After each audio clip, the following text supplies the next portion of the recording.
যাই হোক, ফাইনালি মনের ইচ্ছা পূরণ হলো।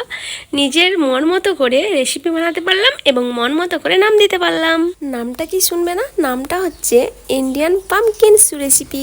আমার তো হেব্বি লাগছে। তোমাদের যদি ভালো লাগে তাহলে সাবস্ক্রাইব করো। এগুলো তো আর চেয়ে নেওয়া যায় না, বুঝে নিতে হয়।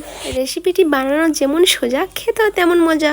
সো চলো দেখে নেওয়া যাক। প্রথমে কুমড়োটার খোসা ছাড়িয়ে নিয়ে জলে সিদ্ধ করে নিয়েছি। তারপর চালনিতে ঘষে ঘষে মিশ্রণটা বের করে নিয়েছি, যেন স্মুথি বেরোয়, যেন কোনো রকম লাঞ্চ না থাকে। সো তারপর কর্নফ্লোর এবং ময়দা মিশিয়ে সেটাকে ভালোভাবে মাখিয়ে নিয়েছি। তারপরে শক্ত একটা ডো তৈরি করে নিয়েছি। তারপর সেই ময়দা থেকে একে একে সু বানিয়ে নিয়েছি। তারপর জলে তেল অ্যাড করে সিদ্ধ করে নিয়েছি। ওহ সরি, ময়দাতে স্বাদ অনুযায়ী লবণ ব্যবহার করেছি, সেটা বলতে ভুলে গিয়েছিলাম।